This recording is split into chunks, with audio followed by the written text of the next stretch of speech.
A strange ceremony that looks and feels like the one portrayed in the Wicker Man takes place each year in a picturesque Devon village and features a series of ritual mock executions. Welcome to Combe, where the onset of spring is marked by an annual custom known as the hunting of the Earl of Rone. On my first night there, I took a walk around the village to soak up the atmosphere.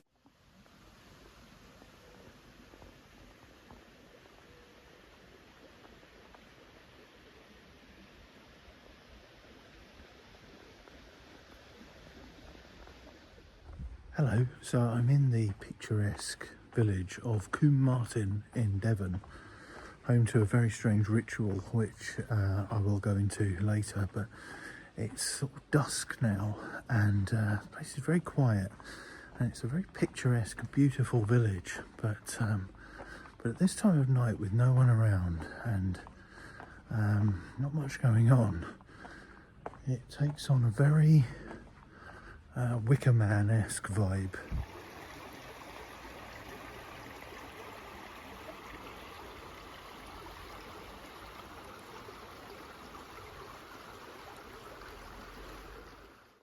While the story that underpins this folk festival dates to a 17th century legend, as we shall see there are deeper and far older traditions that are hinted at in the carefully observed ritual procession through the village and to the sea. It can be argued that this tradition harks back to truly ancient Indo-European descended fertility rites with parallels in Norse, Germanic and Celtic paganism, among others. Banned in 1837 for licentiousness and drunken behaviour, the hunting of the Earl of Rone was revived in the village in 1974, perhaps by accident or design, just a year after The Wicker Man was released. The hobby horse, or obios as it's sometimes called, and the fool of the Wicker Man's fictionalised ceremony are present in the real Earl of Rone rite. So, what is the story of the Earl of Rone, and what happened during his hunting? Legend states that the Earl was Hugh O'Neill, Earl of Tyrone, who was forced to flee Ireland in 1607 and was shipwrecked in the nearby bay that has become known as Rapparee Cove. The stricken Earl then holed himself up in the hilly woodland surrounding the village and subsisted on ship's biscuits. He was then said to have been apprehended by a group of grenadiers dispatched from Barnstaple. It is a fanciful tale and one which has no basis in historical fact. There is no evidence the Irish nobleman was shipwrecked on the North Devon coast, and there are verified accounts of his successful escape to Spain. So how did the legend come to pass? It is possible the locals were celebrating the capture or killing of a local outlaw and superimposed the Earl of Rone onto this scallywag. It would not be the first time this has happened, whereby a generic wild man figure has been identified with a particular person. Famous examples are the legend of Robin Hood and of Merlin or Myrdin Wilt, the so-called wizard who became bound up with Arthurian mythology. My previous video on the Horned God and the European Wild Man, linked below, delves further into these themes, but I will touch on them later in this video also. At the village museum I found this fascinating little book, which I will partially quote from at times. Also while at the museum, I encountered the Earl himself, or rather the ritual costume to be donned by the sacrificial lamb that will wear it. The site is also home to the brightly coloured hobby horse and other items of local regalia, as well as historic pictures of past ritual events on display in the attic. Turning to the ritual itself, over the 4 days of the Spring Bank holiday weekend, costumed actors play various choreographed parts. There is also plenty of revelry and drinking taking place at the village's pubs, including the iconic pack of cards. There are grenadiers, a hobby horse and a fool who, alongside villagers, hunt each day for the elusive Earl of Rone, with his discovery taking place on the Monday night. Once apprehended, the Earl is mounted on a donkey and ridden, facing backwards through the village to the sea. Along the route, the prisoner is frequently shot by the grenadiers to be brought back to life by the mysterious powers of the hobby horse and the fool. He is, at each turn, remounted on the donkey to continue the procession ever towards the North Devon coast. The final firing squad forms up on the beach, where the Earl of Rone is not revived and is tossed into the sea.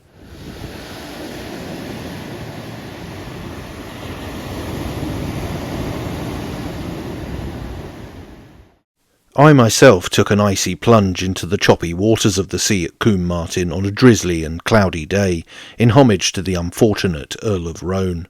So what is this strange custom all about? Unsurprisingly, with a historic ritual event, there are a number of theories as to its origin and/or influences. Some see it as a hangover from traditional medieval May games, with others seeing the ever-present foliate hand of the Green Man and pagan custom as the genesis of the event. Some also see the Earl of Rone as akin to a scapegoat whose ritual but thankfully dramatised suffering will wash away their sins. While outlining these theories, my little red book on the subject is keen to point out that, whatever the historical or folkloric basis of the festival, this event is a celebration of the quaintness and differentness of Combe as a village. And it has to be said that charitable collections are also made throughout the event. A historic account from 1863 by the Reverend G. Tugwell was recorded in the North Devon Scenery Book. Part of this account read, "At about 3 o'clock in the afternoon the Grenadiers marched with all due pomp and circumstance of war to the neighbouring plantation called Lady's Wood, and after much parade of search discover the fugitive Earl of Rone, ineffectually hidden in the low brushwood. They immediately fire a volley, lay hold of their prisoner, set him on the donkey with his face towards the animal's tail, and thus conduct him in triumph to the village. Here the hobby horse and the fool, and great numbers of the inhabitants join in the procession. At certain stations in the village the grenadiers fire a volley, when the Earl falls from his donkey, apparently mortally wounded.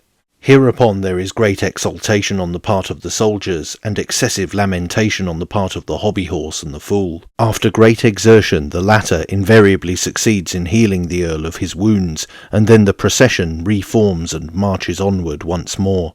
At every public house there is also a stoppage for purposes of refreshment, and as there are many such houses in Combe the progress of the mummers is necessarily slow.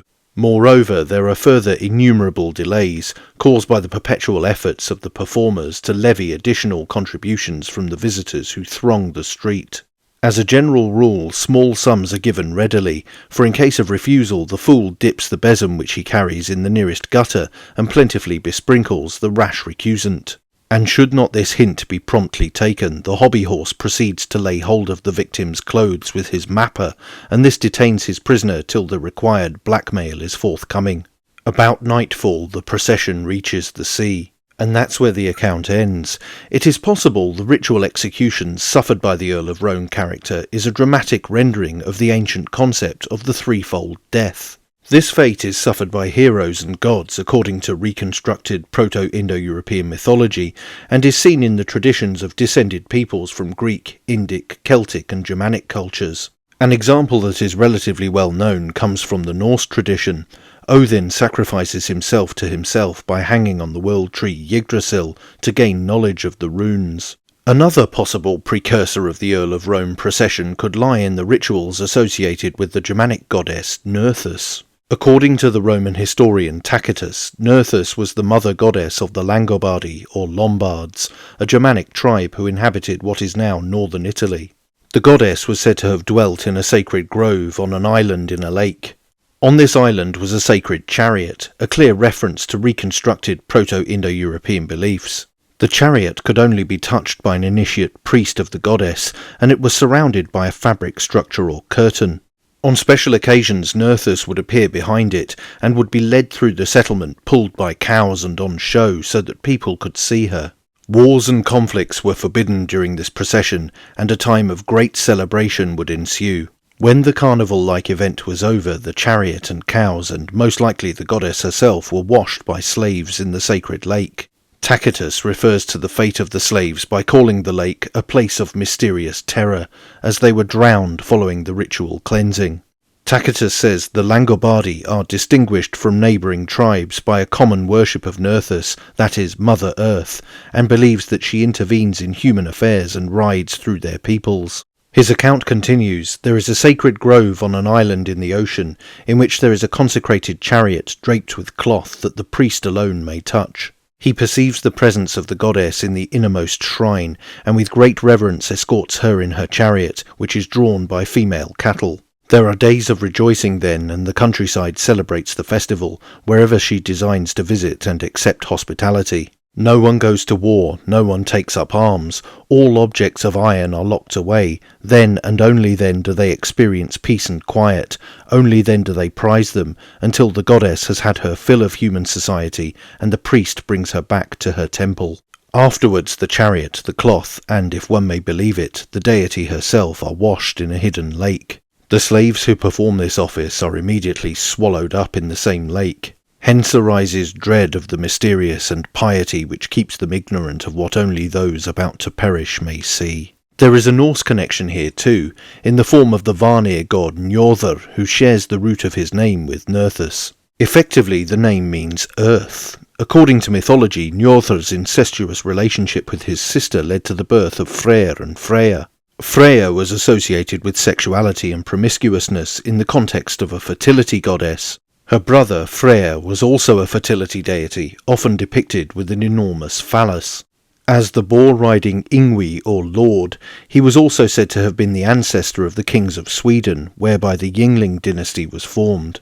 Springtime sacrifices made to him, like those at Gamla Uppsala in Sweden, were said to bring successful harvests and prosperity. The Slavic goddess of winter, death and rebirth, Morana, was associated with ritual drowning during public celebrations.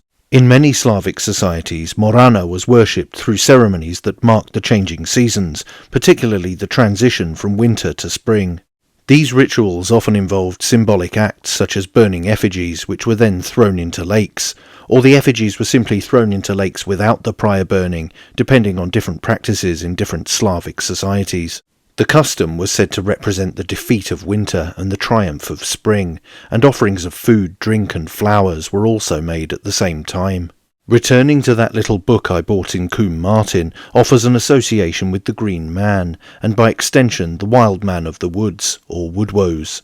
The book cites James George Fraser's 1890 work The Golden Bough, which it says included a great many similar figures, but without named people associated, from customs right across Europe. It added, in the many examples that he cites of greenery-clad figures or disguised figures fetched out of the woods, which are then processed around the village and eventually executed, with or without mock trial, Fraser sees the remnants of an ancient spring ritual of killing a king of the woods. It goes on to cite a couple of examples. It read, in Saxony and Thuringen there is a Whitsunday ceremony called chasing the wild man out of the bush, or fetching the wild man out of the wood. A young fellow is enveloped in leaves or moss and called the Wild Man. He hides in the wood, and the other lads of the village go to seek him. They find him, lead him captive out of the wood, and fire at him with blank muskets. He falls like dead to the ground, but a lad dressed as a doctor bleeds him, and he comes to life again. At this they rejoice, and binding him fast to a wagon, take him to the village, where they tell all the people how they have caught the Wild Man. The other example was a Shrovetide custom from Bohemia, in which a man dressed up as a wild man is chased through several streets until he comes to a narrow lane, across which a cord is stretched. The book says he stumbles over the cord, and falling to the ground is overtaken and caught by his pursuers. The executioner runs up and stabs with his sword a bladder filled with blood, which the wild man wears around his body, so the wild man dies while a stream of blood reddens the ground.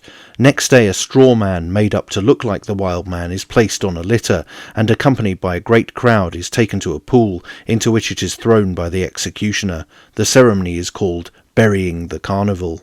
So a vegetation-clad figure who is caught, paraded around the village, and then in effigy is killed by drowning or burning was once widespread. There are many other iterations of the ritual hobby horse and fool also. These common threads exist in too many places to be accidental parochial quirks without powerful ancient underpinnings. The sacred transition from winter to spring and the hope for a good harvest to outlast the next winter is a powerfully charged time even now. To our ancient ancestors it was a life and death situation. These folk customs go extremely deep and harken back to the earliest days of the proto-Indo-European culture that is shared by so many successors in Europe and beyond. There is little wonder then that these aspects were incorporated into the horror of the Wicker Man. They are at once alien but also eerily familiar. They are almost latent in the collective consciousness of Britain. The hunting of the Earl of Rone in Combe is for me a vivid example of this. So while I was at first slightly on edge to be wandering around the village at dusk with ideas of human sacrifice and arcane rituals seemingly swirling through the quiet streets, my overriding feeling now is the same as those who venerate this time of year: relief. Relief that, for now at least, winter is over. But what do you think? Let me know in the comments below, and don't forget to like, share, and most importantly subscribe. And you can also support the channel on Subscribestar via the link in the description, or via YouTube Super Thanks. Thanks for watching. Bye for now.